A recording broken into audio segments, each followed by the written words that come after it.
Sejam bem-vindos, então, a mais um episódio aqui do Lado Difícil, um podcast que vai te mostrar que você não está sozinho, que está todo mundo passando por apuros quando empreende, mas é através desses apuros e das dificuldades do dia a dia que a gente acaba conquistando também boas vitórias e fazendo nossa empresa crescer, empregando muita gente. Então, eu estou aqui hoje com o Lucas Marques, meu sócio, amigo, irmão, camarada, que está tocando esse podcast aqui junto comigo, praticamente o idealizador desse negócio. É muito bom, muito feliz de estar aqui com essa empreendedora hoje. Como eu falei em outro podcast também, eu acho muito interessante a gente conversar com empresas B2B. São empresas que o público em geral às vezes não conhece, mas que estão fazendo um trabalho excepcional. Então, assim, mesmo se você nunca ouviu falar da empresa, continue até o final, que eu garanto que vocês vão aprender muito, muito, muito hoje com esse papo aqui. E um agradecimento especial para a Endeavor, porque, inclusive, a convidada de hoje também faz parte, a nossa irmã de Endeavor. A Endeavor, para quem não sabe, ela apoia empreendedores e empreendedoras de alto impacto em todo o mundo e está apoiando esse podcast assim como apoiou também o nosso livro, enfim, e está junto com a gente nessa jornada. Além disso, o G4 Educação por ceder esse espaço maravilhoso, esse time aqui que tem nos ajudado todos os dias a gravar esses podcasts e levar esses conteúdos aí para vocês. Sem mais delongas, Isis, fundadora da Arquivei. Muito bom te receber aqui. A gente costuma bater papo geralmente nos eventos da Endeavor e eu acho que esse papo aqui hoje vai ser magnífico. Muito, muito prazer te receber. Conta um pouco de você, da Arquivei e depois a gente... Gente, obrigada pelo convite. Estou super feliz de estar aqui. Enfim, achei a ideia do podcast temas incríveis. Eu acho diferente, acho importante, acho essencial a gente falar do lado difícil das coisas mesmo. E muitas vezes a gente não fala, né? A gente acaba compartilhando nesses momentos, né? Israel, é o momento de encontros da Endeavor, encontros de Monax, que a gente também já teve contato, mas de uma forma de expandir, a gente acaba não fazendo. Então, parabéns pela ideia e pela organização de tudo aqui. Bom, vou me apresentar, falar um pouquinho da Arquivei, porque como vocês falaram, B2B para o público não é tão conhecido, e não é só um B2B, né? É um B2B de nota fiscal eletrônica. Eu imagino que ninguém conheça muito bem a ponto de gostar de nota fiscal eletrônica. Geralmente, nota é o terror de todo mundo, né? Você pensa em nota, você pensa em problema. E realmente tá certo o pensamento de problema. A Arquivei nasceu para resolver um problema de gestão de nota fiscal. É curioso que quando você pensa em startup, scale-up, você não pensa em gestão de back-office, muito menos gestão de nota fiscal. Mas a gente nasceu com esse propósito de transformar a burocracia em cima das notas em oportunidade. Então, o governo brasileiro, ele é o número 1 em coleta de impostos no mundo. Muitos outros governos estão fazendo o mesmo processo hoje em dia. Esse processo, como que eles fazem? Pela padronização da nota fiscal, né? Então, tem um padrão dentro do país e toda essa nota, ela passa pelo governo, né? Então, o controle dessa nota fiscal, o controle das transações é muito forte do governo, que facilita a coleta de impostos. Quando a gente olha para as empresas, isso facilita ou não facilita? Hoje ainda não facilita tanto, eles ainda estão no meio de processos manuais, automatizados, então dentro do papel e digital. É uma mistura desse processo ali. Mas tem uma vantagem muito grande da nota, que é a qualidade do que tem dentro dessa nota, né? Mais de 500 campos dentro dessa nota. São informações absurdas. E hoje as empresas gastam muito comprando dados para melhorar a estratégia, para tomada de decisão, sem olhar para o que tem ali, o que já está passando pela empresa, principalmente em área de back-office, que não é considerada área estratégica, né? Como contabilidade, tributário, fiscal e por aí vai. Então, a nossa proposta é ajudar no processo burocrático de recebimento dessa nota, de gestão dessa nota, e sobrar tempo para essas empresas olharem para as informações dessa nota de uma forma mais inteligente e que ajude a devolver valor para as áreas de negócio, enfim, para devolver valor para o negócio em si. A Arquivei tem 10 anos. Hoje a gente nasceu e ainda está situado em São Carlos, no interior de São Paulo. Eu sempre falo isso porque para a gente é um super orgulho. Eu acho que vocês também têm isso em comum, de ser uma empresa de tecnologia que não está em São Paulo, que não está na capital do estado de São Paulo em si. A gente tem como propósito também desenvolver a região de São Carlos. Então, esse é um dos motivos que a gente não só nasceu lá, mas como a gente ainda fica lá. A gente tem mais ou menos 300... Eu não sei o número exato de pessoas dentro da empresa. Ninguém nunca sabe. Eu não tenho certeza desse número. Fica tranquila, viu? A gente tem provavelmente entre 380, 390 pessoas. E quando a gente olha para o volume de clientes, tem mais ou menos 105 mil clientes, CNPJs, usando a plataforma, né, e pagando recorrentemente. É um modelo de assinatura, o nosso negócio. E isso se desdobra em 13% das notas fiscais do país, passando todos os meses dentro da Arquivei. Que daí fortalece o que eu falei de transformar essa burocracia em oportunidade, né? Maravilhoso. Muito bom. Gigante. Muito bom. Vocês já captaram investimento também? Sim, acabei não falando disso. Sim, a gente nasceu... Quando a gente ficou aproximadamente 2 anos e meio bootstrapped, então, sem investimento nenhum, que é curioso, inclusive, porque a gente não se considerava startup ou scale-up. Eu lembro eu e o Cris falando essa frase, quando perguntaram pra gente, vocês têm uma startup? A gente falava, não, a gente tem uma empresa de verdade. A gente não sabia o que era startup, na nossa cabeça era puffs e coisas lindas, coloridas e tal.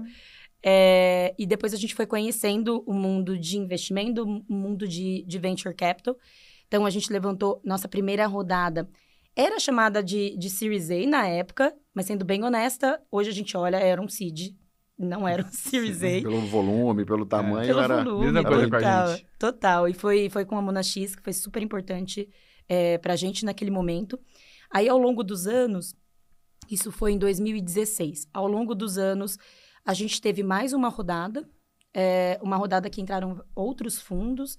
Então, entrou a Valor, entrou a eBricks, na época chamava eBricks, depois virou EGAI e hoje Pátria.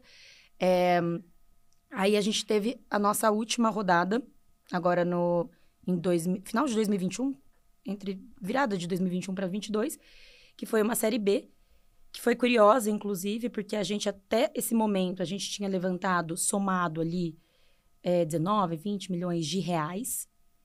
E essa série B foi feita pela Riverwood.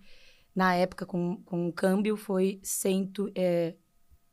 gente, eu tô perdida. 260 milhões. 260, 280 milhões de reais, por aí. Então, foi um Saíram salto de uma muito captação, grande. usaram 20 milhões ali para construir um negócio que conseguiu ficar num tamanho relevante para fazer essa captação depois de mais de Exato. 200 milhões. Aí o desafio chega mesmo, né? Como acelera esse plano de... O pessoal acha que futuro. quando a gente faz esse tipo de captação, né, facilita a vida, mas é o contrário, né? Só dificulta mais, porque você aumenta o tamanho do time, você aumenta o número de clientes, você tem que ter um controle ainda maior das coisas que você está fazendo, então o número de dor de cabeça ele aumenta, né? Ele nunca para. Muito, porque você acelera muito mais. Mas eu lembro na época que a gente levantou a primeira rodada com o Mona X, eu lembro de alguém da Endeavor, do grupo de promessas Endeavor, que hoje é o Scale Up. A gente participava desse programa e eu lembro de alguém perguntando, fazendo uma provocação, que era, você quer ser rei ou rico? E o rei significava impacto no país ou no ecossistema que você queira impactar.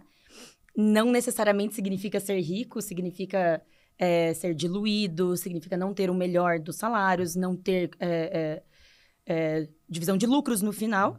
E o rico é o oposto, né? E tá tudo certo. Os dois estão certos, depende do que você como empreendedor quer. E naquele momento a gente falou, não, a gente quer ser rei. E isso entra o desafio, né? Tudo bem. Ser rei significa crescer muito rápido. Crescer muito rápido significa investimento. Todo desafio, toda a cobrança, e que é importante. Para crescer rápido, eu acho... Tem os dois lados, mas eu acho super importante. Maravilha. Muito Maravilha. bom. Excelente introdução aqui. E agora passa a palavra aí, né, Lucas? Para você começar, talvez, com uma pergunta que já está famosa aqui no nosso podcast. Pois é, Isa, a gente sempre começa com uma bomba, que é a seguinte. Pior dia. O dia que você ficou com vontade de chorar debaixo da cama, o dia que você falou, meu Deus, cara, pra que eu tô fazendo isso da minha vida? Por que eu não fui trabalhar numa empresa? Ou que você realmente falou, deu ruim, não aguento mais. Gente, tem vários desses dias. Eu vou escolher o mais difícil, que eu acho que pega mais para quem é fundador da empresa, tá? A gente teve muita mudança dentro da Arquivei. E teve uma saída de um fundador, que era super parceiro, um impacto enorme na empresa, um profissional incrível. Foi um momento que, tipo, caiu, abriu chão pra gente.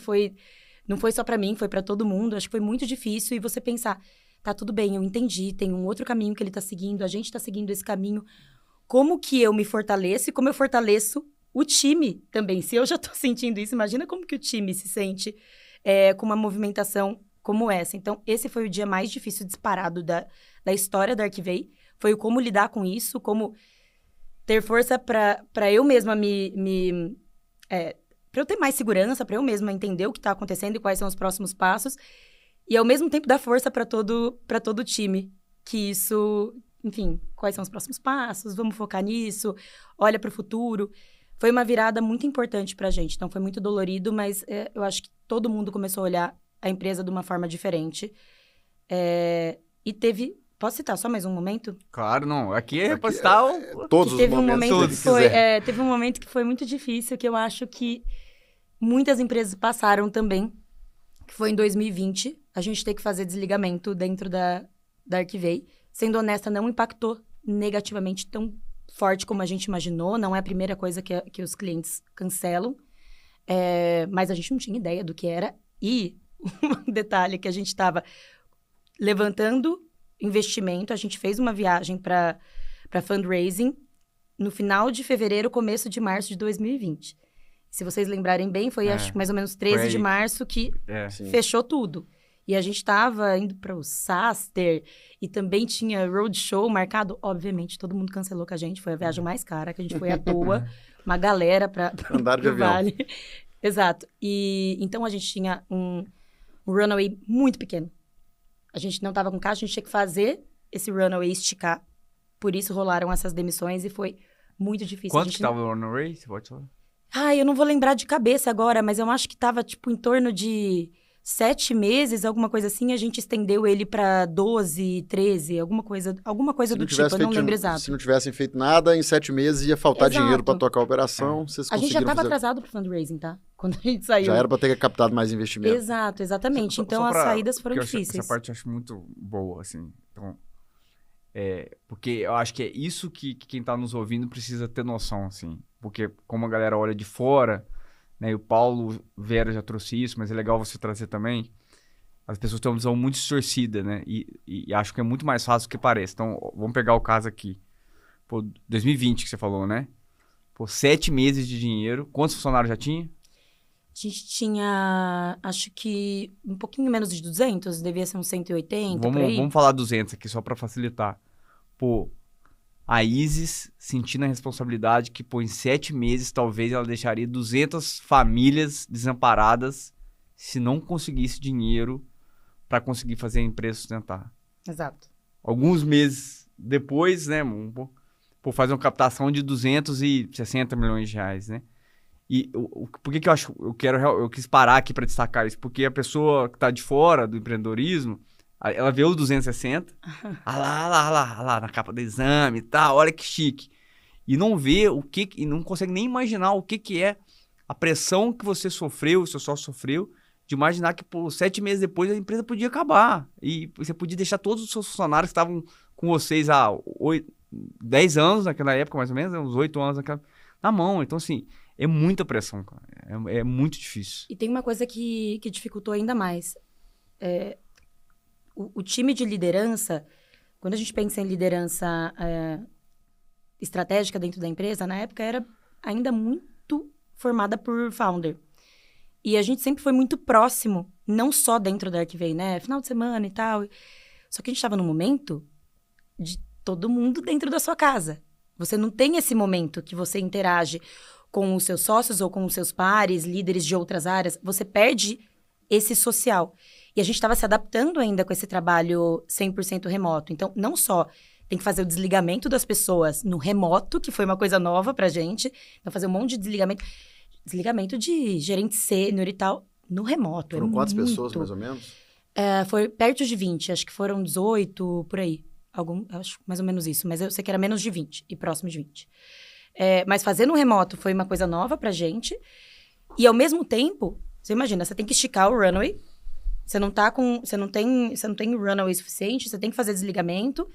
Esse é o momento que você mais precisa dos seus pares para conversar, para desestressar, ou para entender, ou para organizar junto. E você também não tá tendo isso. Nossa. Você tá tendo quais momentos? Momentos de reuniões marcadas para discutir. Sabe, era tudo muito pesado. Muito pesado. Foram 2 anos muito pesados. Foi 20 e 21 que todo mundo... É o que você falou, todo mundo vê o final de 2021 com a rodada, né? Mas o 20 e 21 foi extremamente doloroso pra gente. Nem compara com o resto dos anos. Nossa. Eu tinha, inclusive, anotado esses 2 pontos. Você já fez as perguntas que eu queria fazer, né? Sobre a captação. Mas eu queria voltar, inclusive, na questão da saída do founder, assim, né? Todo mundo já passou por isso em algum momento, né? E cada um vai ter que lidar com isso de alguma forma. Você lembra de como vocês lidaram? O que vocês fizeram na prática, seja na vida pessoal, seja na empresa, que meio que tornaram essa saída menos dolorosa ou que fez essa dor passar mais rápido? Resposta curiosa para isso, tá? A gente realmente fez uma ação grande. A gente sentiu claramente essa desconexão gerada pelo remoto, pelo tempos de crise e tal.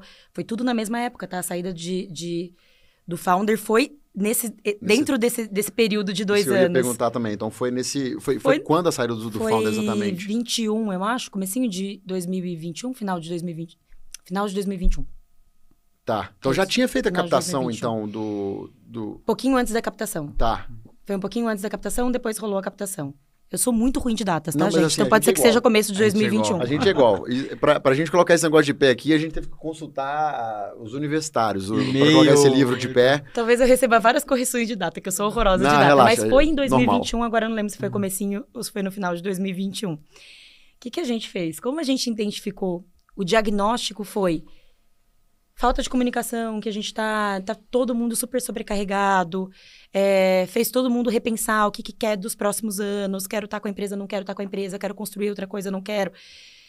Como gerou essa discussão, o diagnóstico foi, a gente precisa se reconectar. Quem está dentro da empresa precisa se reconectar. E não tem como a gente fazer o time inteiro se reconectar se os fundadores e C-level, a primeira camada de liderança ali, não estiver muito conectada. Na época, a gente teve um papo com a Monax, e a Monax tinha acabado de passar por uma consultoria muito legal, que era de conexão entre os sócios, entre as pessoas do time, e a gente começou a fazer essa mesma consultoria. E é um processo bem diferente do que eu já tinha feito. Então, foi mais ou menos 1 ano de trabalho. Foi feito entre os 3 fundadores e mais um sócio, que é CFO. A gente se juntou ali com essa consultoria e teve muita interação, muita troca dolorosa, feedbacks, conexão diferente. Foi muita dinâmica. Curioso, porque foi dinâmica mesmo, liderado por uma outra empresa, mas de conexão muito profunda. Aquilo mudou a gente da água para o vinho. A gente ficou, na minha opinião, a gente ficou muito melhor do que a gente era antes da pandemia. O nível de conexão que a gente criou e que a gente tem até hoje é surreal, muito alto. E foi essa forma que a gente trabalhou. Não foi rápido, foi lento. Eu considero que foi uma construção de 1 ano mesmo para a gente sair. A partir do momento que a gente estava... que a gente entendeu essa construção, que a gente fez os planos juntos, que todo mundo sabia que era a ambição de cada um, o que cada um estava buscando, a gente começou a desdobrar isso para o resto da empresa, a desdobrar isso para os times.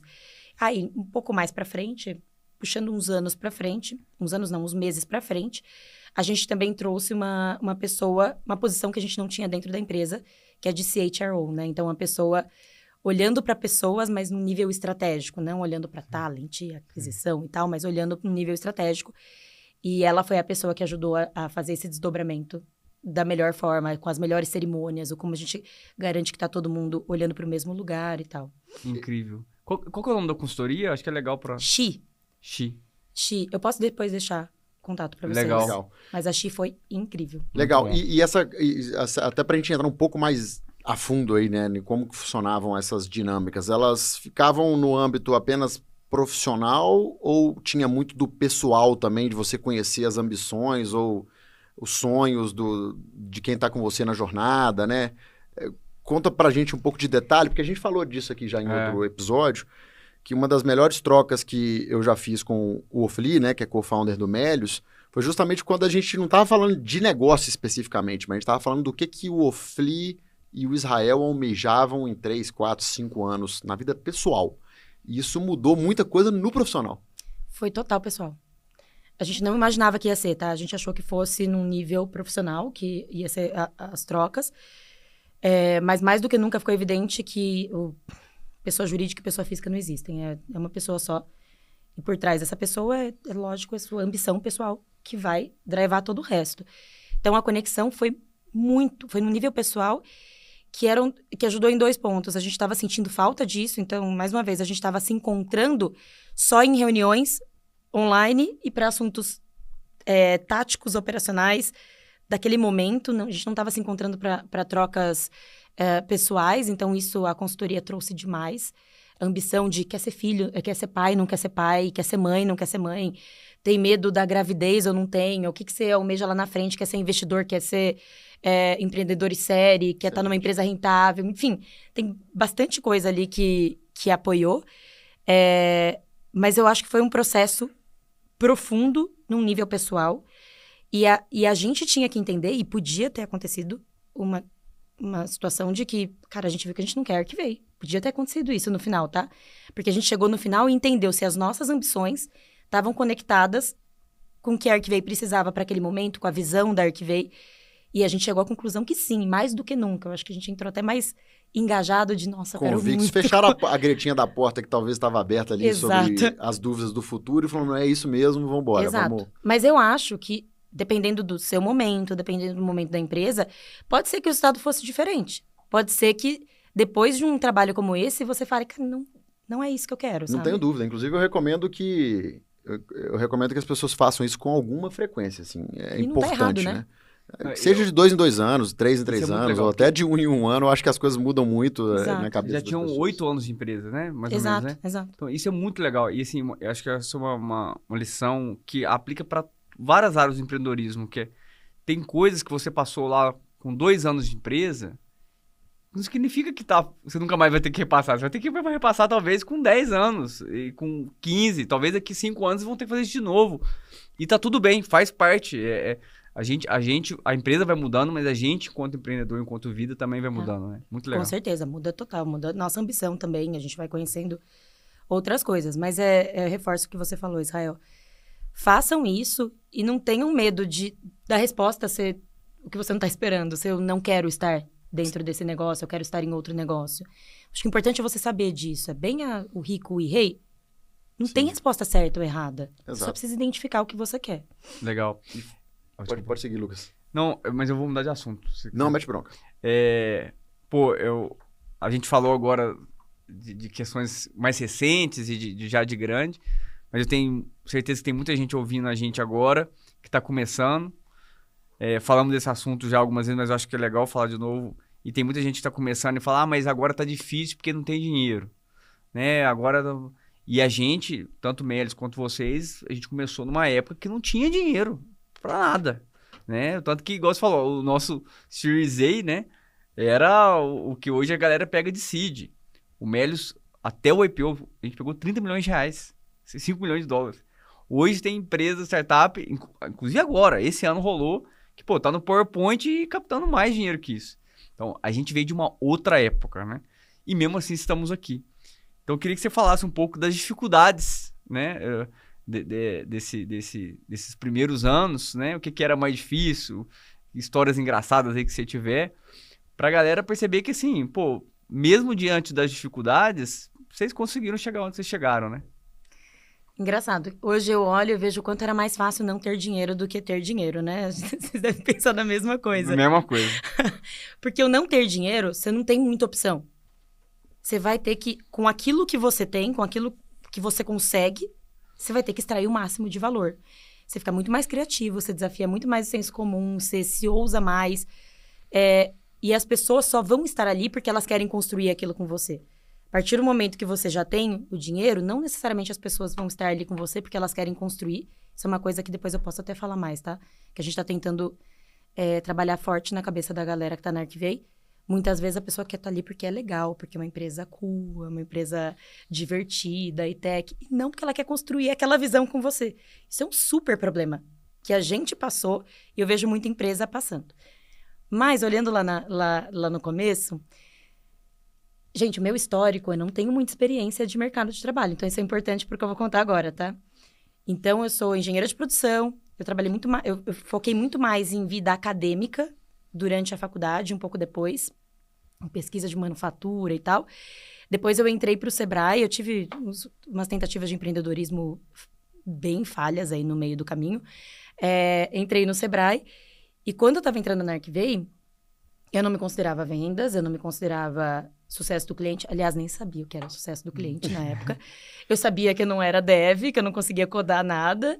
Então, eu não tinha ideia do que eu ia ser. Eu sabia que eu precisava construir alguma coisa, ajudar o Cris, que teve a ideia da Arquivei, que já estava com tudo idealizado e tal.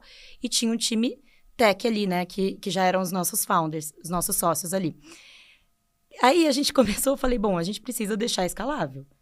Então, vamos trabalhar com pequena empresa, porque daí tem menos barreira, né, de compra de assinatura. Pequena empresa, eu não tenho que negociar tanto, eu posso colocar um preço baixo. Mais de 95% das empresas do Brasil são pequenas. Posso chegar no Brasil inteiro, vou trabalhar dessa forma escalável. E fomos lá com o nosso plano de R$19,90 por mês, ilimitado. Gente, é um terror. Até o ano passado eu tinha pessoas pagando R$19,90 no mês, ilimitado. Mas foi importante para começar. Qual foi o perrengue aí? Que tem a ver com o fato de sem grana também. A gente ficou 1 ano de beta testing, mais ou menos 1 ano, que as empresas da região de São Carlos, que eram meus clientes no Sebrae na época, também usavam o Arquivei, não pagavam. Aí depois a gente fez a virada de começar a investir os nossos R$500 em Google AdWords, para fazer com que as empresas entrassem na Arquivei e testassem. No 3º mês, a gente tinha que já estava o site indexado, a gente tinha mais ou menos 100 empresas pagantes.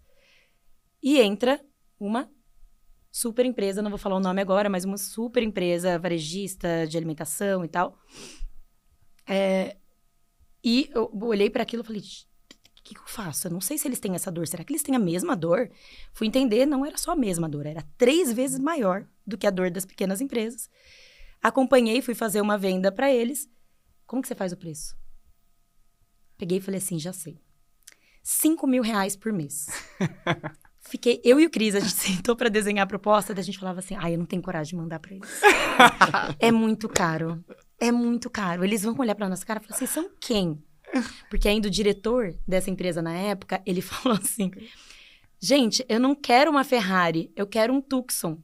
Então, tipo, eles estavam chamando a gente de Tucson e não queriam uma Ferrari, eu não lembro quem era a Ferrari no momento, mas enfim... Falei, bom, R$5.000? Será que Tucson é R$5.000?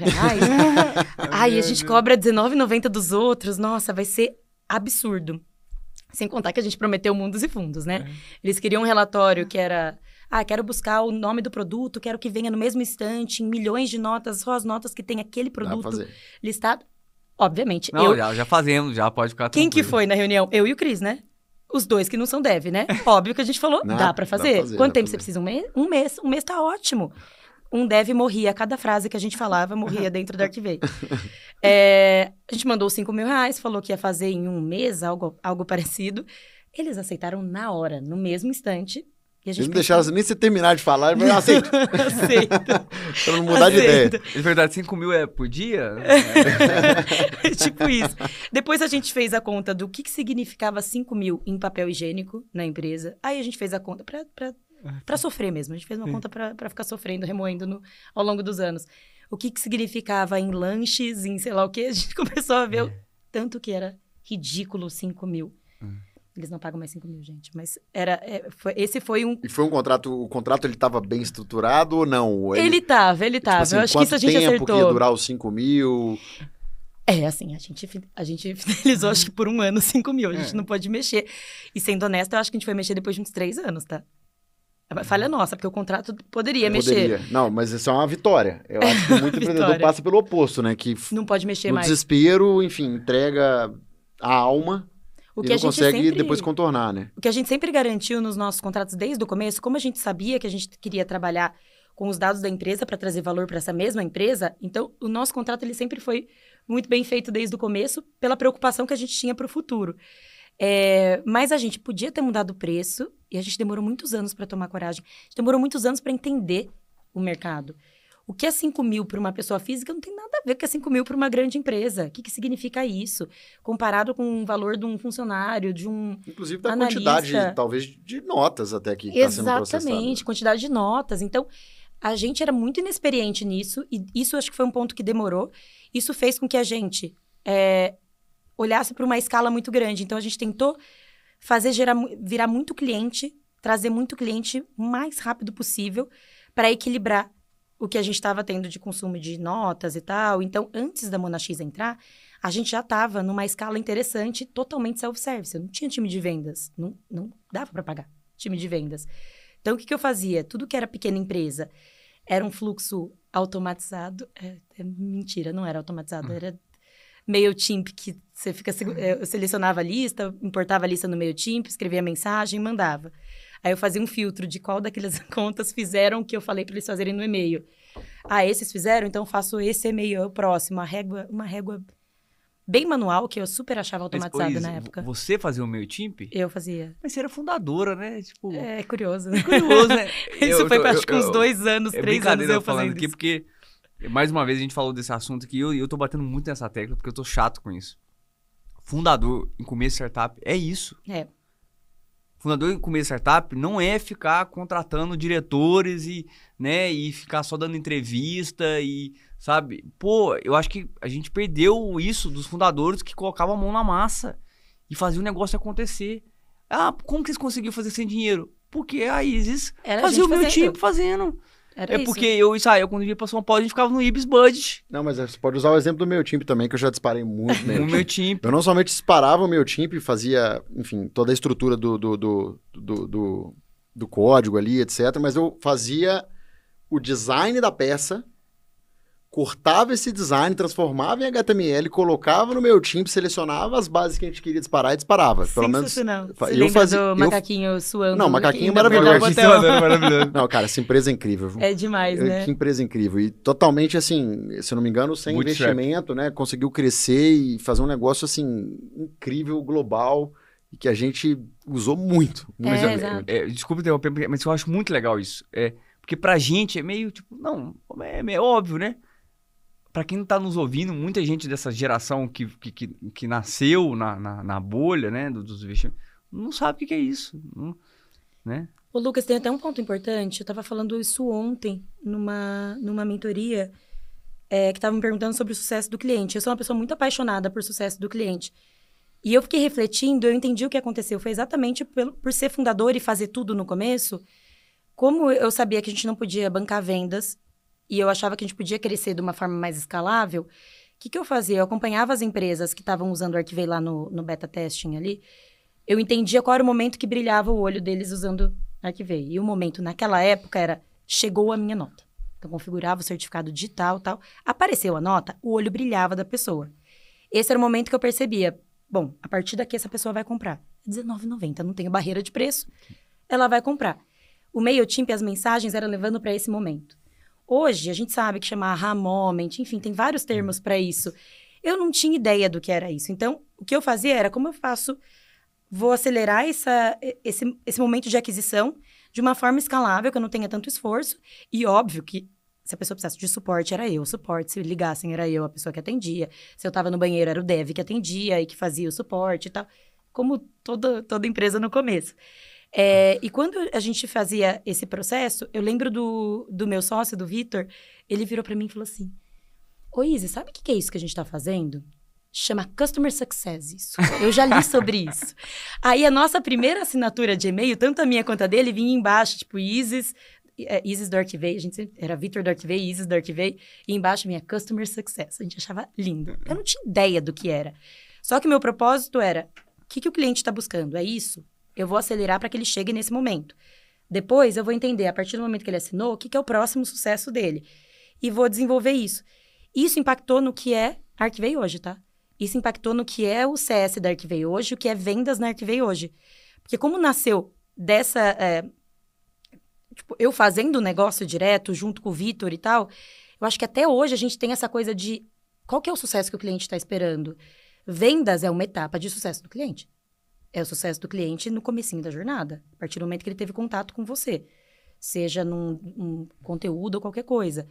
Então, eu acho que tem os benefícios ali. Teve muito benefício de não ter dinheiro no começo. Muito perrengue. Inclusive, deixa eu falar de um tema que a gente não falou ainda e que é muito tabu entre empreendedores em geral. Acho que não entra em Endeavor, né? Que é salário de founder. Eu sabia que você... Tem que fazer um corte dessa parte. Vamos falar sobre o termo salário de founder. Aí mostra a risadinha daí. Mostra a risadinha. Que eu acho que vai ficar um excelente Já corte. é Ainda bem que eu tinha terminado de tomar água. Pra quem tá aí nos assistindo, né? Como que foi o começo disso? E você lembra o ano que você falou, não, beleza, agora já podemos ganhar um salário de mercado, né? Agora vamos ser remunerados igual o mercado paga, né? Quando a gente, bem no comecinho da Arquivei, o Cris foi que idealizou a Arquivei, teve a ideia, começou todo o negócio. O Cris ainda trabalhava na construtora, meio período na Arquivei, ele fazia as duas coisas. O Cris, coitado, ele ficou, 1 ano, 2 anos, sei lá, sem salário nenhum, tá? O Cris não tinha nenhum salário. Eu e o Vitor, eu lembro da gente ter, acho que era R$2.200, R$2.000 de salário no mês. E que já era, cara, a gente tava rico, perto do Cris, que não ganhava nada. Que privilégio a gente tá ganhando R$2.000 no mês, já que a gente tá fazendo negócio full time ali.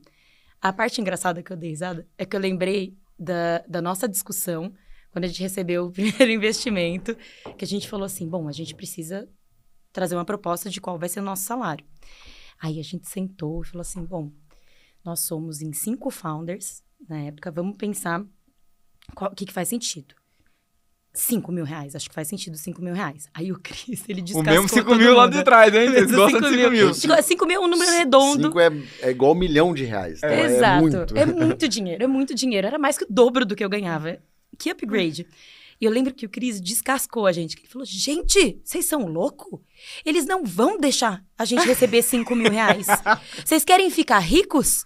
Ou vocês querem empreender? Vocês têm que pensar se vocês querem ser empreendedor. E eu lembro que o Bruno e o Felipe, que eram sócios, eles tinham uma empresa.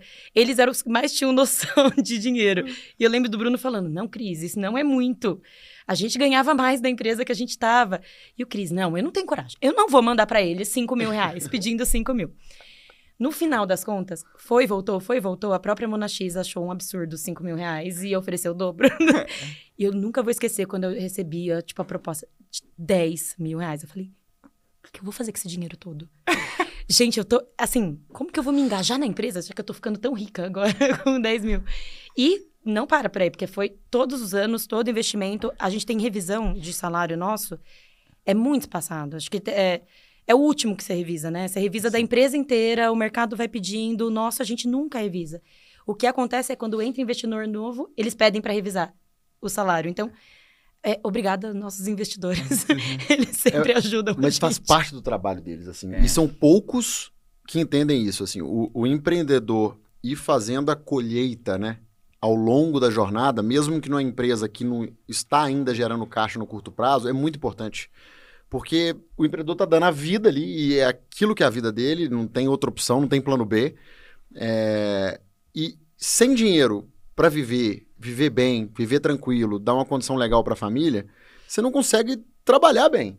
Então, o negócio não encaixa. Isso. Então, esses investidores, poxa, são poucos, mas os bons, eles entendem isso, né? E é por isso que eles se ofereceram o dobro para você, porque eles sabiam que eles teriam problemas, eventualmente, se mantivessem ali nos 5, né? Com certeza. Não, a gente escolheu bem investidores e não esqueçam, a gente era de São Carlos, então a referência de valores pra gente é muito diferente da de São Paulo. Acho que é por isso que, inclusive, eles riam quando a gente tinha que fazer propostas, tanto proposta para cliente quanto pra gente. Porque hoje a gente pode falar, hoje tem noção. Mas eu acho que esse tema é muito bacana. Inclusive, eu acho que, para mim, um dos pontos mais altos de todas as entrevistas que a gente fez agora. Porque esse é um tema que ele é muito importante para as pessoas escutarem, não só empreendedores, mas funcionários também. Eu sou mentor de alguns funcionários também, né? De ajuda algumas pessoas na sua carreira.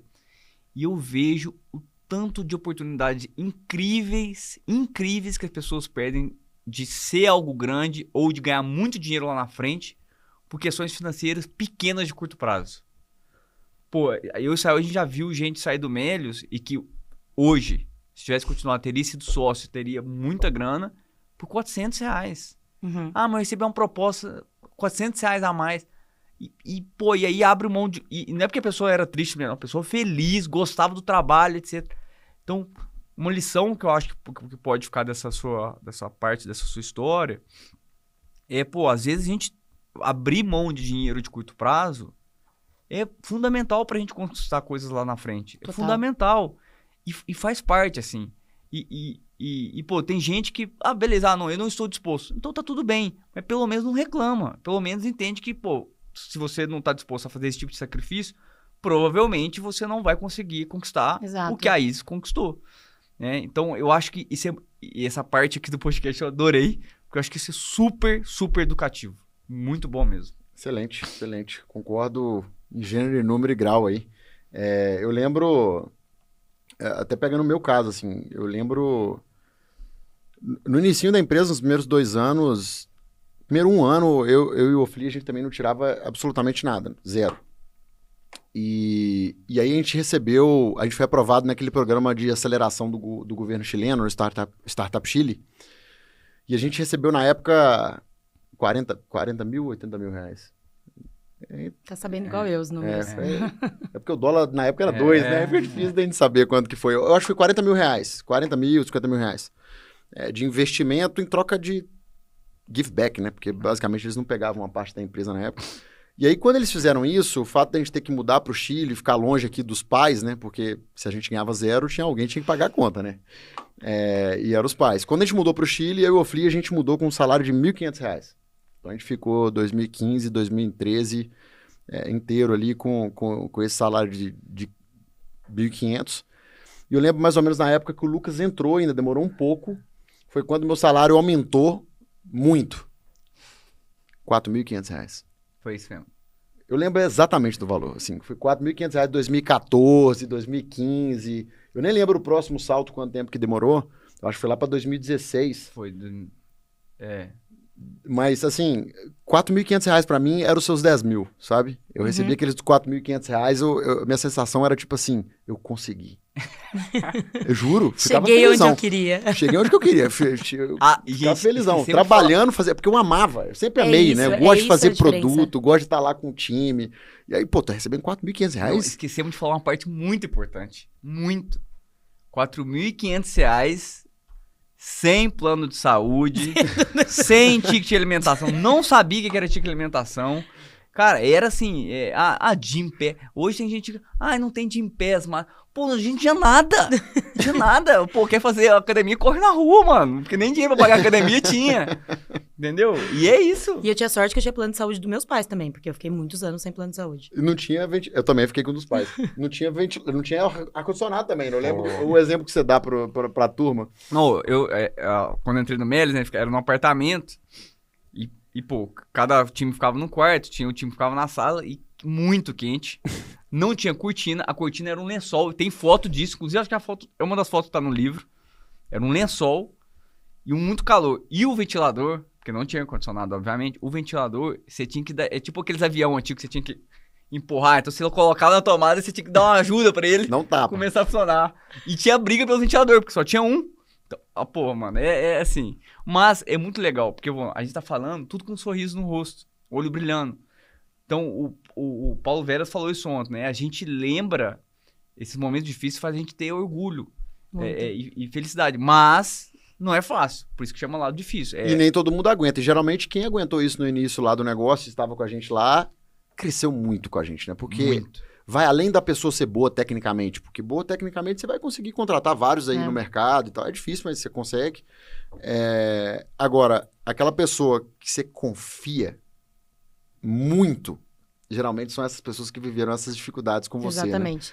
Né? Então, eu acho que isso fica muito maior do que a experiência técnica ou a qualidade técnica. Que estão na empresa porque acreditam no que você tá buscando como empresa, que é aquele ponto que eu falei antes. Não tá na empresa porque é legal, porque é divertido, é uma empresa só gostosa de trabalhar. Mas estava desde o começo no perrengue, que não era tão gostoso assim, não era passar o dia jogando FIFA, sentado no puff. Inclusive, eu queria puxar esse tema, que eu acho que esse tema é muito bacana, você já falou dele 2 vezes, eu acho legal a gente explorar ele mais. Vou falar da nossa experiência e eu queria ver se vocês passaram algo parecido. Teve uma época, em 2016, se eu não me engano, 2017, a gente fez a primeira captação. Depois de muito tempo no apartamento, sem estrutura nenhuma, a gente falou, pô, a gente quer agora ser o Google. Então vamos ter um escritório bonito, um puff. Nossa, agora a gente vai ser uma empresa cool, legal, vamos ter um bar dos Simpsons. Fizemos um negócio super... E é muito louco, porque aí começou a atrair uma galera, como você mesmo falou, que não queria a confusão e o trabalho duro lá do apartamento. Queria o oba-oba, né? E a gente fala até na nossa parte do livro, que a gente fala que foi a nossa adolescência, né? Porque parecia, assim, um tanto de gente brincando mesmo, e aquilo começou a incomodar muito a gente. Só pra você ter noção, começou a incomodar tanto, que eu cheguei a cogitar, a gente até olhou, mas não conseguimos, de a gente alugar o apartamento antigo para os primeiros 3 meses da pessoa sendo um apartamento antigo. Pra ver se a pessoa aguenta. Chegou a pensar nesse... Essa parte eu nem lembrava. A gente chegou... Essa parte eu nem lembrava. O apartamento tava alugado. E só por isso que a gente não fez, senão ia fazer.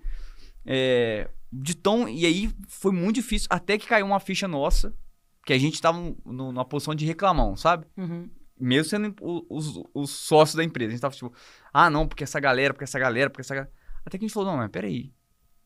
A culpa é nossa, porque a gente tem que tomar uma decisão. E aí a gente fala que a gente começou a entrar na fase adulta, né?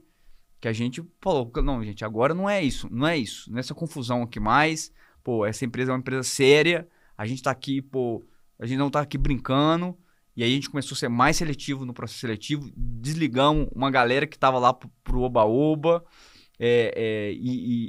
Aí, obviamente, né, vai ter aquelas pessoas, agora a gente tá perdendo a cultura. A gente falava, não, agora a gente está resgatando a cultura que a gente estava começando a perder. Melios de antigamente era diferente.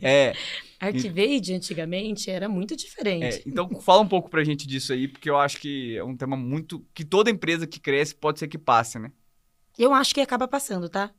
Você contou, eu poderia ter repetido exatamente o que você falou e falando que a história da Arquivei. No caso, não era um apartamento, era uma casa dividida com uma software house que a gente tinha. Curiosamente, só um fun fact aqui. Curiosamente, 3 pessoas tinham sido mortas na casa que a gente na nossa época, muitos anos atrás. Amado. Eu descobri sem querer. Na verdade, o Bruno e o Felipe, os nossos sócios, sempre souberam que eles eram sócios. Por isso que o aluguel talvez era barato, né? Vocês alugaram barato e descobriram depois o porquê. Eles não quiseram me contar. Casa mal assombrada, a vizinha me contou. Enfim, mas a gente tava nessa casa que depois que eu descobri, eu ficava em pânico, porque eu tinha que ficar trabalhando até tarde sozinha. Eu tinha o desespero de ficar lá. Gente, aí, lado difícil. E... Caramba. Aí, o que a gente fez? A gente, na primeira rodada de investimento, a gente pegou um prédio em São Carlos...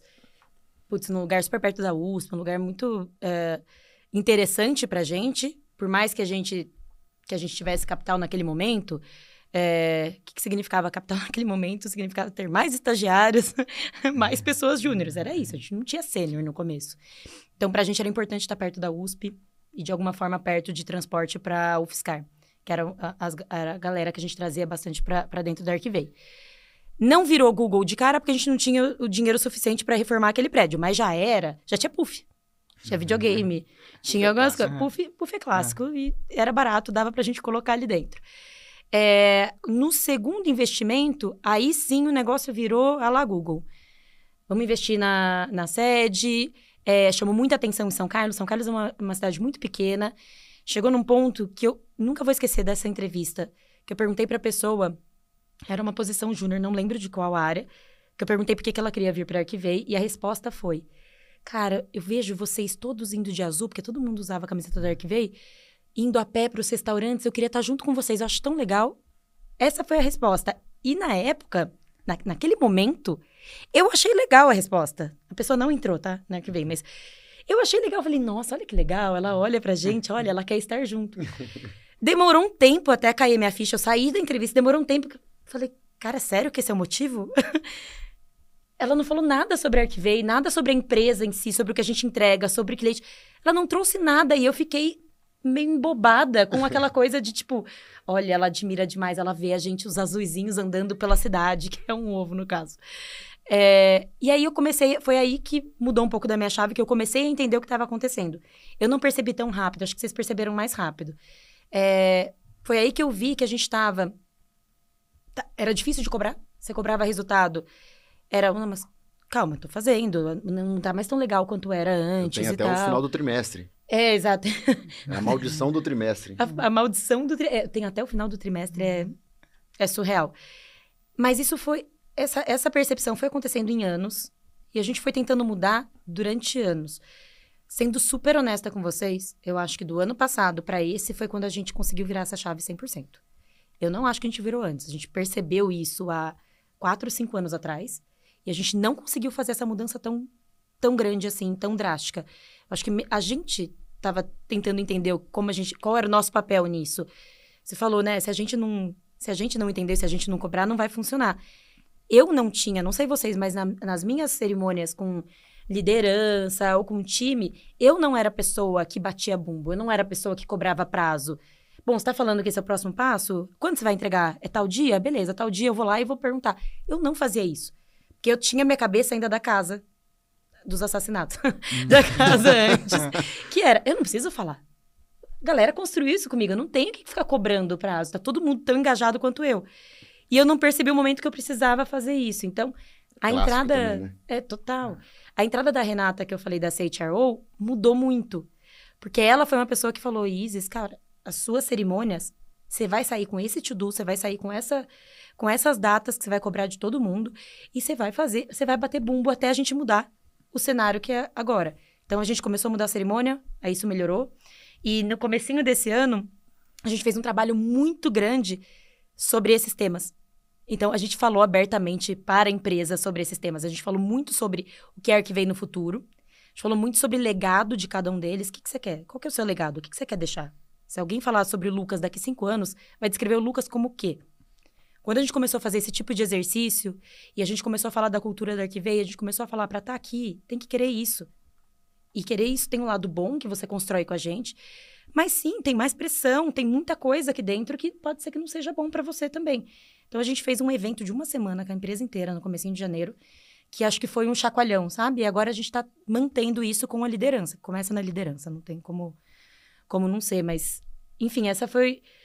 Eu acho que a gente demorou para fazer, para reconhecer do mesmo jeito que vocês reconheceram. Acho que faltou uns anos aí. Acho que uma coisa boa que eu posso dizer sobre esse processo, para a turma que está nos ouvindo aí, e, inclusive, acho que é o nome do capítulo que a gente fala isso, é quando você trata as pessoas como adulto, elas respondem como adultos. É. E, obviamente, quando você é tratado como criança, elas vão agir como criança. Isso foi a parte que nos surpreendeu, porque quando a gente tomou a decisão, a gente viu que, tipo assim, cara, tá insustentável. Sustentável. Eu lembro que, tipo assim, teve um dia que tem até isso no livro, né? Eu tava trabalhando... Pra levar cachorro também. Teve de tudo, mas assim... não, o problema não foi pedir. Eu tava trabalhando e aí 2 meninas conversando sobre novela. E eu trabalhando. E elas conversando na mesa de trabalho. Uma hora falou, daí deu meia hora, eu falei, gente, não dá. Assim, eu preciso realmente trabalhar e tá difícil. Elas colocam fone. E esse dia eu falei assim... Não, aí foi o meu limite. Eu falei, cara, realmente a nossa empresa virou uma zona... Porque, pô, as pessoas estão achando que é super ok ficar conversando meia hora sobre novela, Big Brother, sei lá, qual que era o tema, e mandar o outro, a pessoa que tá trabalhando, colocar um fone, sabe? Então, e aí, quando a gente começamos a conversar, eu, Israel, os outros diretores na época, né, de fazer isso, a gente deu um medo, tipo assim, pô, mas e aí e tal, mas a gente falou, cara, vamos fazer. E, cara, o resultado foi muito bom, porque depois que foi, realmente, a gente tirou as pessoas ruins, mas quem ficou feliz, porque quem ficou falou assim, é isso aí, pô... Foi por isso que eu entrei aqui, porque a gente quer fazer uma coisa grande, não porque a gente tem piscina de bolinha. Então, eu tô falando isso para encorajar empreendedores que estão passando por isso aí, que estão nos ouvindo, empreendedoras. Pô, não tenham medo de se você ver que o negócio descambou, de dar um push e voltar. E não tem nada a ver, até pra galera não entender errado, que a gente perdeu a amizade com o time, que a gente deixou de celebrar os momentos, que a gente... Pô, nada a ver com isso. É só que, pô, no momento de trabalho a gente tá levando aquilo ali a sério. E que, pô, a gente tinha uma missão maior, a gente tinha cliente, né, que, pô, que pra gente atender e tal. Então, assim, é uma mudança que dá um pouco de medo, né? Às vezes fica com medo. Eu acho que deve ser muito... Eu não tenho filho, mas eu acho que deve ser similar a um pai quando vai puxar a orelha do filho, do tipo, pô, e se eu puxar ele parar de gostar de mim, né? E se, né? mas no final o resultado é muito positivo. Tem que ter medo de deixar isso acontecer, né? Não de Deveria ser reverter. esse o medo. É isso. Demitir pessoas que estão desde o começo com a gente, acho que é um desafio surreal que a gente passa ao longo da... Teve da vida. algum caso de demissão de cara que tava desde o começo, ou de alguma mulher que tava desde o começo, que foi difícil, assim, que você lembra que foi... Tiveram vários. A gente teve alguns desses casos nos últimos 2 anos, que foi quando foi exatamente essa mudança. Alguns casos eram por isso, era por negação da pessoa não querer enxergar e ter aquela coisa de proteção. Ah, arquivei de antigamente era diferente, arquivei a minha família e tal. Isso engana muito fácil, engana a própria pessoa, tá? Não é maldade, não é mal intencionado, não. Também acho É que a não. percepção mesmo de família, de proteção de família, mas o proteção de família é, não quero mudança, quero que fique desse jeito, não tô aberta a mudança, qualquer mudança está prejudicando a minha família. Então, é mais difícil para você tomar decisão quando acontece um caso como esse. Então, tiveram casos assim, tiveram outros que as pessoas estavam jogando de cabeça, putz, quero entregar, mas não conseguiam entregar. O Fala desse desafio caso estava específico, 50 vezes maior, né? A gente não abordou esse tema e eu acho muito... A gente não abordou ainda, mas tá no livro, né? E esse é foda, tá no livro, esse é foda. É o que mais dói. Então, que é pessoas que estão lá desde o começo, que tiveram um papel super importante, mas que não conseguem acompanhar o desenvolvimento da empresa. Então, fala um pouco sobre algum caso aí, ou... Vou falar. Eu acho que tem um caso recente que é bem legal para citar. A pessoa construiu tudo com a gente, tem a cultura da empresa. Eu falo que tem 2 pontos que fazem a pessoa ficar no resto da história com você, né? O primeiro é ela querer estar aberta a isso, estar aberta à mudança. Estou aberta para aprender, para fazer coisas diferentes. E o segundo ponto é se ela vai conseguir fazer isso. Porque, sei lá, vamos dar um exemplo. Coordenador de sucesso do cliente em 2018 na Arquivei tinha uma complexidade 1. Hoje, o mesmo coordenador tem uma complexidade 100 vezes maior do que a que ele tinha. Pelo tamanho da empresa. O que significa ser coordenador numa empresa de 50 pessoas, numa empresa de 300 e pouco, pelo número de clientes. Então, tem realmente uma capacidade técnica, ela é um fator importante pra gente, se vai conseguir entregar ou não no tempo que você precisa. Você recebeu o investimento, você tem um tempo mais acelerado para entregar as coisas. Então, esse foi um desligamento que a gente demorou muito para tomar a decisão. Muito mesmo, pelo que impactaria. E o mais engraçado foi, o motivo principal que demorou foi que a gente ficou pensando qual seria o impacto no resto das pessoas. Não sei se vocês já passaram por isso, mas tipo, sim. O que vai acontecer quando a empresa inteira souber desse desligamento? Porque eu sei que a pessoa vai entender, e no caso super entendeu, mas o resto da empresa não entendeu. Então foi gestão de conflito ali, nossa, foi muito difícil mesmo. Mas o que a gente trabalhou bastante no discurso e assim, é o que eu realmente acredito. E eu acho que as pessoas precisam se perguntar, pessoas que estão há muito tempo dentro da empresa, precisam se perguntar do que elas gostam de fazer e qual é a fase da empresa que elas mais entregam valor mesmo. Porque você pode ter sido super importante até o momento, e talvez você não consiga entregar aquilo, só que se você sair e for para uma outra empresa, numa outra fase, você volta a ser um A-player. Então, você começou na Arquivei como um A-player ali, então, tipo, cara, você é um top colaborador ali, só que a complexidade cresceu num nível tão alto que você não conseguiu acompanhar e tá tudo bem, você acabou virando um B-player, começa a cair para um C-player. Se você sair e for para um outro lugar, para uma outra empresa, você volta a ser um A-player. Fica bom para as duas pessoas. E esse é o ponto. Nesse desligamento, eu acho que ele foi muito doloroso pra gente, mas ele só foi bem executado e bem entendido por desse nível de conversa que a gente teve, de o quanto essa pessoa poderia brilhar em outra empresa naquele momento e ela não vai conseguir fazer isso agora dentro da Arquivei. E o que a gente tinha que separar, o que é esse laço, essa ligação familiar que a gente tem com o profissional, com o técnico que a gente está esperando daquela pessoa ali. Então, foi dolorido demais, assim. Cara, eu lembro, eu não fiz esse desligamento diretamente. Foi uma pessoa do time, mas eu tive feedbacks com a pessoa antes, porque tava um vínculo desde o começo, eu me sentia muito mal de não fazer esse tipo de papo. Eu fiquei muito mal, eu não dormia, eu fiquei emotiva demais no dia. Eu tive que falar pro time que tinha acontecido, eu não conseguia falar direito, eu tava extremamente emocionada, mais do que todos os outros desligamentos. Esse não é o único desligamento que eu tive desse motivo, tá? Mas esse em especial foi pesado pra mim, pesado. A ponto da pessoa me acalmar. Que eu mandei mensagem depois que aconteceu e a pessoa me acalmou, tipo, tá tudo bem, eu entendi, tá tudo bem.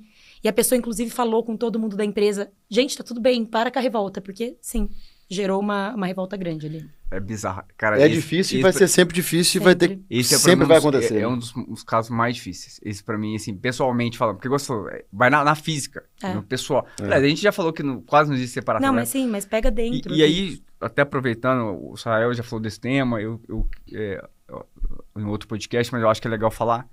Nesses momentos onde fica muito difícil pra Isis, aonde você busca força? Assim? O que você faz pra conseguir lidar com esse turbilhão de emoções aí que é a vida empreendedora?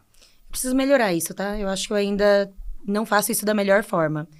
Eu demorei muito pra começar a entender que eu precisava buscar ajuda. Um exemplo idiota, tá, gente? Eu comecei a fazer terapia no ano passado. Eu era a pessoa que super autossuficiente. Eu super me analisava. Meu terapeuta, inclusive, fala isso. Meu terapeuta fica, nossa, tem um trabalho, né? Que você chega aqui já meio com o negócio analisado. Já tá pronto, né? Que trabalheira que você tem, né? Cansativo isso, né? E eu entendo por que ele fala isso. É uma provocação. Mas eu entendo isso. Exatamente. Eu entendi a mensagem dada ali. Então, até terapia eu demorei muito tempo. Eu sempre fui a pessoa que... Eu funciono bem na pressão. Então, se eu vejo que tá todo mundo precisando, tá tudo um caos, é o momento que eu gosto de entrar e tentar resolver. Eu acabava não olhando pro que eu tinha que me desenvolver. Então, como que eu sempre fiz? Eu me apoiava muito nos encontros que eu tinha com outros empreendedores. Então, até hoje, se eu for lembrar, as melhores trocas que eu tive foram em encontros da Mona X, foram encontros da Endeavor, encontros de outro fundo, recentemente da Riverwood, porque isso me dá muita força. Eu entender até o que vocês estão fazendo aqui, eu acho incrível, porque eu entender que alguém passou por aquilo ou fez aquele erro ou passou pior por aquilo me dá força. A gente sai daqui acreditar. Energizado, né? Exato. Eu saio de todos os papos aqui sempre com mais força do que antes. É isso. Não é um choramingar junto, não é esse ponto. Não é você abraçar e ficar chorando junto. Dá força para você fazer outra coisa. A partir do momento que você quebra um pouco da síndrome do impostor que todo empreendedor tem, principalmente se não tem muito histórico profissional atrás, não é uma pessoa que levantou com PPT, por exemplo. Se a pessoa que não levanta com PPT já tem a gente já vai batalhando de uma forma diferente e pode gerar uma síndrome do impostor. Então, essas trocas foi sempre o que me ajudou, mas desde o último investimento, da última rodada, eu percebi que eu precisava de uma ajuda um pouco mais estruturada. Então, tem alguns cursos que eu fiz pela Endeavor também, de abrir um pouco a mente, entender quais são os desafios, sobre mudança de cultura da empresa, que é um tema que, enfim, é muito longo, mas de como sair de uma cultura frouxa para uma cultura apertada, como você entra no ambidestro, né, na verdade, no meio do caminho dessa cultura. Eu fui fazendo esses cursos, entendendo, fui tendo mais conversas e mais conversas, comecei a terapia, que ajudou pra caramba nesse processo. Fazer um curso de liderança nesse ano, mais um curso, né, já tinha feito alguns. Mas eu ainda acho que a gente sempre precisa de apoio de um coach mais estruturado. Eu não faço, tá? Mas eu acho que eu precisaria e eu acho que olhando para C-level em geral, numa empresa que cresce muito rápido ou que é alavancada com investimento, parece que você sobe um degrau, né? Fala, olha, agora eu sou um C-level melhor, um CEO. Eu sou um CEO, olha, cheguei no CEO que eu queria. Não, tem 3 degraus mais à frente. Daí você caminha os 3. Chegou e fala, não cheguei ainda, tem mais 3. Sempre tá num pace maior. Então, você sempre tem... É treinamento de atleta mesmo, sabe? Então, eu faço isso, mas eu acho que deveria fazer mais. Muito legal. Até falando desse tema e do tema anterior, né? Da pessoa que não consegue pegar na empresa, tem uma coisa legal da gente falar também, e que eu vi algumas pessoas já, e eu acho isso muito legal, que tomam a consciência ao longo do processo do crescimento da empresa, ou funcionário ou empreendedor, de que o que eles gostam é começar a empresa. Uhum. Não é quando a empresa já está grande e fala, não, agora eu não gosto mais. E tá tudo bem. Então, um caso que eu acho super bacana, recente, né?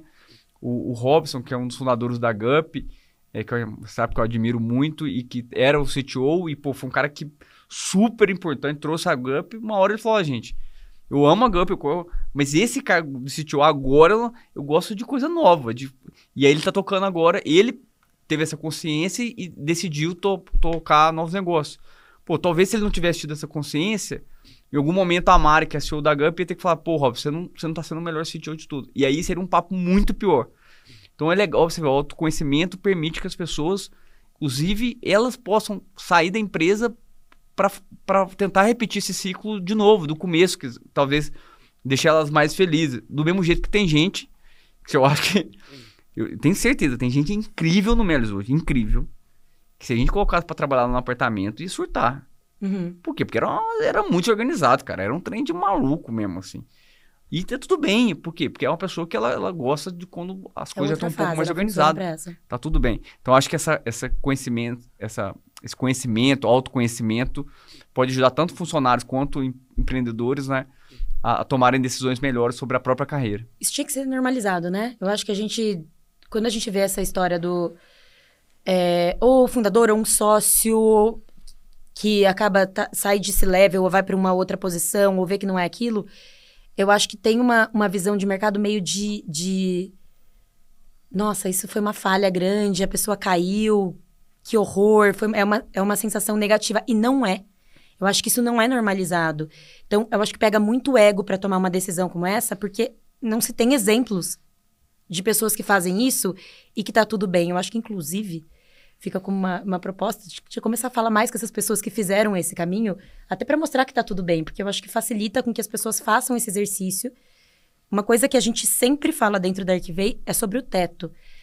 A partir do momento que vocês, sócios, são teto daquela posição que você tá, a empresa tá no risco. Eu digo isso como co-CEO. Se eu virar o teto da empresa... Se a empresa não crescer porque esse é o meu limite como co-CEO, eu preciso dar um passo atrás, eu preciso sair, eu preciso fazer outra coisa, eu preciso colocar alguém que vá para frente. O que é meu driver aqui? Meu driver é a Arquivei. É a Arquivei crescer. Então, olhando como sócia, eu quero que a Arquivei cresça o mais rápido possível. Eu não posso ser esse teto. Então, fazer essa pergunta, esse exercício é super importante, mas para ser mais fácil e menos ego... Eu acho que a gente precisa falar mais desses casos, eu acho que falar mais abertamente, sem julgamento, porque geralmente o julgamento é de, tipo, failure total, né? Nossa, se não deu certo... E não é. Não é. Zero. Não é o Pelo caso. contrário, gostou. Eu acho, assim, quando a pessoa faz isso, justamente para ela estar superando o ego, né? E eu, filosoficamente falando, né? Espiritualmente falando, eu acho que a superação do ego é uma das coisas mais elevadas que um ser humano pode fazer, né? É absurdo, assim, é de tirar o chapéu mesmo. Falar, pô... E essa pessoa aí realmente, ela está pensando muito para além dela, no Total. bem da empresa e etc, né? Muito bacana. Boa. Nós estamos na reta final aqui, Lucas. Eu vou resgatar um tópico. Enquanto isso, eu vou deixar você pensar aí na sua última pergunta aí pra gente Mas o papo tá muito bom. encerrar. Tá bom demais. Tá rendendo, assim, maravilhoso, viu? Eu escutei... Você falou algumas coisas, Izzy, que eu acho que é importante a gente voltar, porque foram frases meio soltas, mas que são importantes para quem está empreendendo, para quem está começando, principalmente, que é o seguinte: você falou 2 vezes da importância... Primeiro você falou que você tinha pouca experiência profissional, e aí já apareceu muito comigo, que eu tinha 0. Então, eu comecei a empreender, eu nunca tinha trabalhado para ninguém, nunca tinha trabalhado em lugar nenhum, e eu sempre falei que eu achava isso péssimo, porque eu não tinha noção de absolutamente nada, nem do certo, nem do errado, nem do bom, nem do ruim. E depois você comentou que da entrada da pessoa do seu RH, né, que veio de mercado e que trouxe essas metodologias de gestão, de acompanhamento, enfim, que fizeram a empresa destravar ali um ritmo diferente, né? Isso aconteceu no Melios também, com a entrada desse camarada. Então o Lucas, ele veio com uma experiência, uma bagagem, né, que ele conseguiu capturar na época de Ambev, né, que ele ficou lá 3 anos, enfim, um pouco mais ou um pouco menos. Não era tanto assim, não. Mas ele trouxe uma bagagem que a gente não fazia ideia. E eu acho que você pode até contar, né, Lucas? Eu acho que vale a pena você contar quando você chegou no Melios. A gente não tinha meta, a gente nunca tinha escutado a palavra OKR. Hoje em dia a gente nem usa essa metodologia mais, mas conta um pouco de quando você chegou. E você, por favor, Izzy, também pode trazer exemplos desse gênero, né? Porque não significa que... Não é porque você não tem isso na sua empresa hoje, ou que você não sabe, não tem conhecimento dessas coisas, que você não vai conseguir construir algo muito bacana. Então, acho que é legal você falar sobre isso. Não, tem um caso engraçado, né? Quando eu cheguei no... Porque eu comecei no Melios part-time. Porque eu estava empreendendo quando eu comecei no Meli. Eu estava com uma outra startup, só eu pedi uma ajuda, então eu ficava ajudando o Meli quinta e sexta. E meu salário era 2.000 para fazer essa ajuda aí. Aí eu lembro no primeiro dia certinho, eu falei assim, como eu vim da Ambev, né, que tinha tudo número, métrica, eu cheguei pro Leandro, que era o CTO, muito bom inclusive. Falei, Leandro, quantos usuários a gente cadastra por mês? Aí ele falou assim, não, vou pegar o número aqui para você. Quando ele falou, vou pegar o número pra você, eu falei, já temos um problema. Porque esse número tem que estar na ponta da língua, porque eu já... É o número mais importante, né? Então, e aí foi uma época que a gente começou do básico mesmo. Pô, primeiro, a gente precisa ter um painel que todo mundo consiga ver os principais números, né? Que na época era visitante, cadastro, comprador e pessoas resgatando cashback, né? Beleza. Aí as pessoas já sabiam o número. Aí a gente foi colocar metas, né? E é muito louco, porque quando você coloca o meta num lugar que não tem, já começa as pessoas a tirar a zona de conforto, né? Pô, mas se eu não atingir a meta? Porque é a primeira pergunta que se faz, né? E se eu não atingir a meta? Pois é, tem que atingir, né? Então, acho que foi um processo divertido. E o que eu acho legal falar desse assunto? Eu vi um vídeo do Jack Ma, que eu achei muito bom, que eu acho que Jack Ma, para quem não sabe, é o fundador da Alibaba, né? Grande empreendedor. E ele dando, acho que uma palestra na universidade, ele dando uma dica, e eu acho que a dica dele é muito boa. Que ele fala assim, pô, você quer empreender? Pô, legal. Começa trabalhando numa empresa que você admira. Porque aprende como uma empresa funciona. Não precisa ser 20 anos lá, não, mas faz algum pouco. Então, eu sou, né, um dos fundadores de uma ONG e vários dos meninos querem empreender. E eu falo pra ele, mas tenta, acho que é legal, assim. Hoje eu tenho muito essa clareza que eu não tinha lá atrás, sendo bem sincero. Por mais que eu comecei na Ambev, eu acho que se você me falasse assim, vai empreender, eu ia achar que ok. Mas eu acho que, se possível, tentar trabalhar numa empresa legal para aprender. Mas, e aí chegando no ponto do Sael, que eu concordo muito, vou imaginar que, pô, não deu. Não tem problema. A gente falou isso aqui ontem. Acha pessoas que têm esse espírito empreendedor e que já têm esse conhecimento. Que não precisa ser gigante, mas que já tem um conhecimento ali para ajudar a fechar essas lacunas de você enquanto empreendedor, né? Cara, acho que você descreveu a importância de sócio, né? Muita gente tem medo de sócio e tal, mas no final das contas a gente precisa disso. Vou até trazer... O Cris teve mais experiência que eu, mas o Cris, quando ele criou a empresa, ele sabia que ele não tinha o conhecimento inteiro. Então, ele buscou todos os sócios ali que começaram o negócio, ele buscou meio que a dedo coisas que se somavam, né? Então, o Vitor tinha uma experiência mais de startup, foi para Startup Chile também, tinha aberto 2 startups. Conheci ele lá. Você conheceu ele lá, né? Verdade. O Felipe e o Bruno tinham uma software house, então eles tinham mais experiência de empresa mesmo. Antes da Renata chegar, acho que o Bruno foi a pessoa que mais tinha conhecimento administrativo, gerencial, gestão de pessoas também. Eu aprendi demais com ele. E o meu conhecimento, ele era um pouco mais amplo, era muito mais entusiasta e amplo de Sebrae mesmo, de conhecer pequenas empresas, conhecer mercado, mas nada profundo. Nada profundo.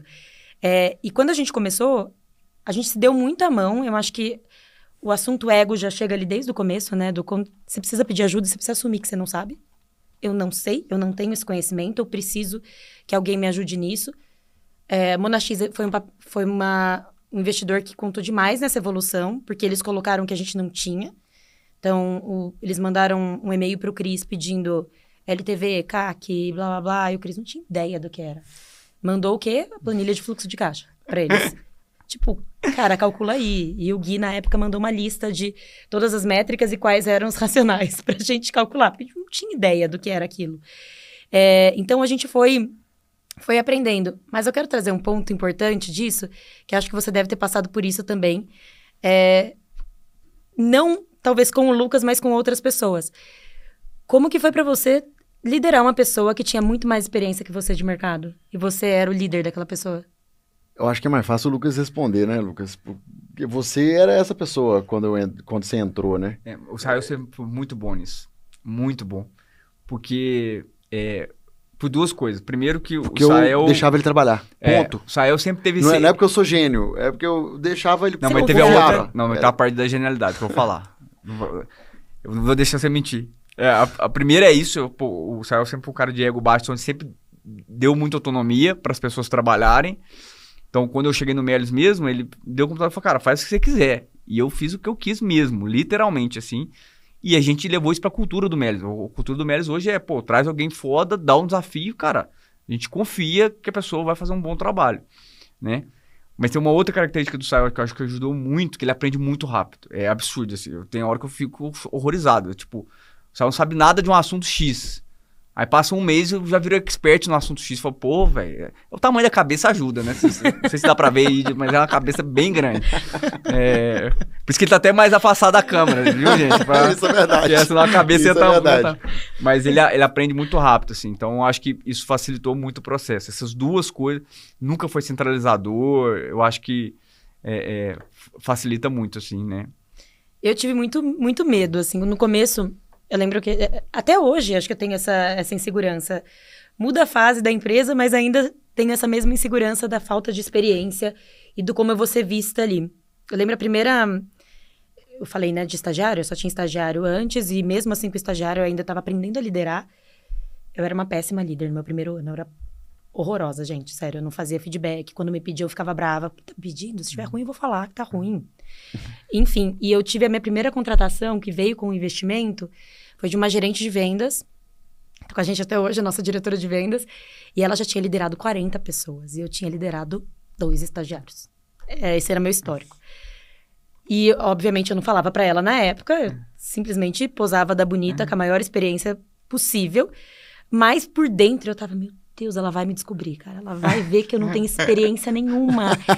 E ela me falou, inclusive, ela falou, o que mais me motiva numa empresa é olhar pro líder, me inspirar nele e tal. Nossa Senhora! Caramba, mas eu não sei nada. Ela sabe muito mais que eu. Só que quando começou o processo dela dentro da Arquivei, começou a ser muito natural, porque eu sabia do que eu estava falando ali, eu conhecia a empresa, eu conseguia trazer esse contexto. Aí aconteceu natural, eu acho que essa confiança, essa identificação que a gente teve foi muito rápido, apesar do meu medo. Mas, sendo honesta, eu tenho isso até hoje. Eu falei da Renata algumas vezes aqui. A Rê tem 8, 9 anos de Bacardi, 2 anos de iFood e tal. Eu falei, meu Deus, ela tá na Arquivei. Empresa de nota fiscal de serviço, eu vou liderar essa pessoa aqui. Poderia muito bem me liderar. Como é que eu vou fazer isso? Mas daí vem a parte do ego também e do querer aprender. O que eu posso aprender o máximo com a Rê possível? Ela me ensina demais. Eu conto demais com ela, assim. Até... Imagino que você também tenha feito isso, até para aprender mais, mas sou muito vulnerável com essas pessoas também, assim. Vulnerável de, cara, não sei. Sei que a gente quer chegar aqui, mas não sei exatamente como tem que fazer. Não tem muita dificuldade também em falar isso, né? Mas eu acho que, assim, o não ser centralizador, você tá disposto a ouvir e também ter coragem de falar, porque você tem que se posicionar também, né? Eu acho que é a base de tudo ali. Se a relação for boa, e aí o negócio vai fluir, né? E caminhando aqui pro final, se eu puder te ajudar nisso aí, porque você falou que você ainda tá sentindo, assim, cara, eu não vou citar nomes aqui, mas se a gente pegar um CEO foda do Brasil hoje, foda, um cara que nunca empreendeu, mas é CEO. O cara. Foda, cabuloso. Ele não dá conta de fazer o que você fez. Não dá. Não dá. Tô te falando isso, tô te garantindo assim, mas não dá. Obrigada, já ajudou muito. Então, foi melhor que meu terapeuta já. Desculpa, às vezes eu emociono. Preciso te falar isso, que eu emociono com coisas boas, tá? Então, assim, você e todos os empreendedores que conseguiram chegar, pô, vocês são foda. Então, assim, você também tem algo que as pessoas têm muito pra aprender. E eu acho que esse podcast foi exemplo, entendeu? Então, só vai. Cara, Finalmente conseguimos o Lucas mostrar que é o Lucas. Eu falei pra Ele avisou pra todo mundo da equipe e falou assim, gente, tem um problema, só que eu choro. Eu choro. Mas eu choro de felicidade. Eu choro quando eu falo de coisas legais. Isso é uma coisa legal, ver pessoas que são incríveis, sabe? Ó, eu me emociono com isso. Não, mas é muito importante ouvir isso vindo de você, assim, vale demais.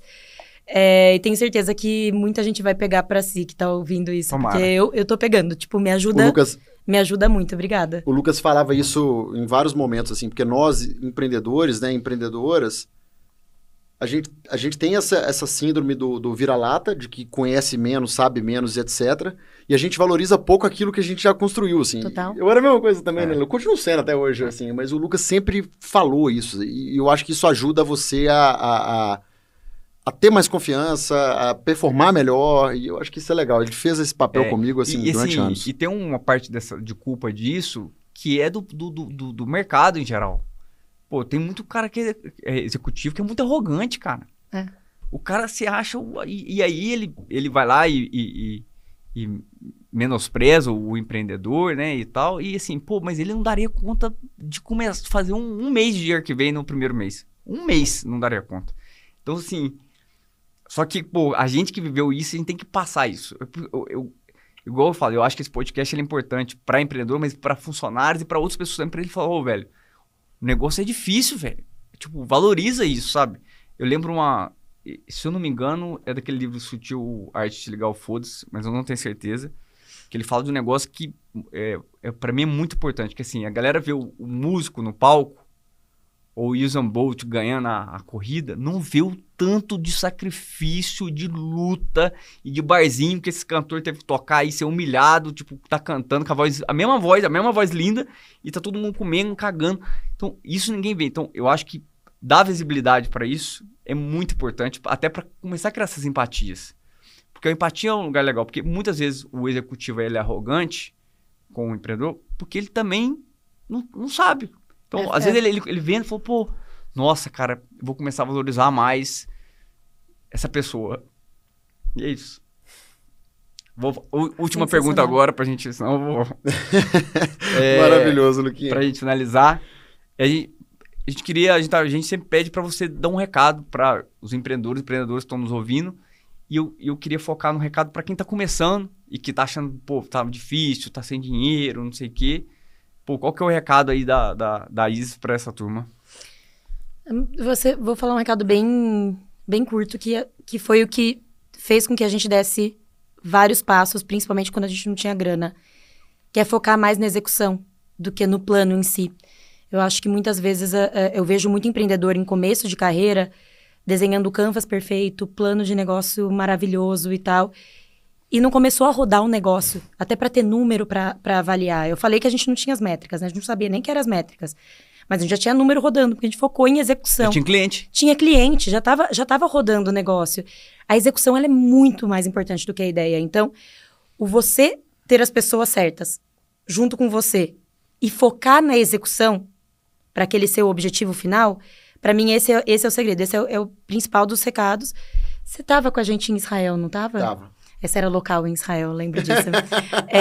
E eu lembro... A piada da viagem. A piada da viagem, que ele era local. Como é visitar você mesmo? Como é estar em você mesmo? E eu lembro que a gente ouviu um negócio lá, que eles falaram... Muita gente de base militar e tal, que cria empresa, né? A grande maioria. E eles falavam muito sobre você sabe para onde você quer ir, mas os caminhos não necessariamente são os mesmos. Eles são muito resilientes, porque é o que eles viram em exército, em forças aeronáutica, marinha e tal, porque você tá lidando com a vida das pessoas. Então, se eu tô cercado por inimigo e o helicóptero de resgate vai chegar a 1 quilômetro, eu tenho duas opções. Ou eu simplesmente, pronto, morri, tchau, perdi, ou eu vou dar um jeito de chegar naquele lugar, para qualquer que seja o caminho. Eu acho que isso tem muito do empreendedor, tem muito da execução que eu tô falando como recado. Então, se una pessoas que somem, não acho que você vai fazer tudo, que você vai ser a melhor pessoa, porque você não vai ser a melhor pessoa.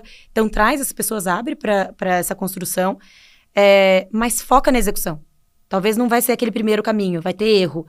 Você vai tentar o segundo caminho, você vai tentar o terceiro caminho, é resiliência. Então, essa é a minha mensagem final. Muito bom. A arte de desviar dos becos sem saída. Exato. Sempre acreditar que tem uma saída em todos esses becos. É isso. Muito bom. É isso. Is, muito obrigado. Assim, você realmente jogou fora toda aquela casca de ego, de vergonha de contar os pepinos que a gente passa no dia a dia. É para isso que a gente criou esse podcast aqui. Então, são conversas como essa que fazem eu e o Lucas pensar assim, deu certo. Muito bom. Independente de audiência ou qualquer coisa. Obrigada pelo convite, viu? Eu achei incrível, assim, vocês são demais, eu admiro demais vocês dois.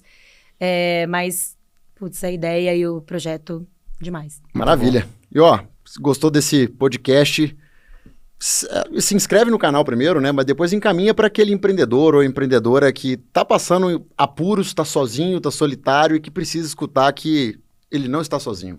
Todos nós estamos passando por apuros e pepinos diariamente, mas a gente se diverte, a gente gosta do que a gente faz e a gente aprende muito e a gente está sempre passando essas barreiras e chegando num lugar maior, né, Lucas? Muito bom. Não adorei, foi muito bom, muito bom. E eu lembro, até aproveitar que tá finalizando, quando eu e o Sael tivemos uma ideia do podcast, na verdade ele que me ligou, né? A ideia foi dele, eu falei, bora fazer. O nosso objetivo era assim, pô, vamos nos divertir, porque a gente vai encontrar muita gente incrível e pô, foi incrível aqui, é bom demais, então... Bom demais. Animal, obrigado. E esse livro é seu de presente, obrigado. Eba, obrigada, gente. Valeu, obrigada. Até mais. Boa!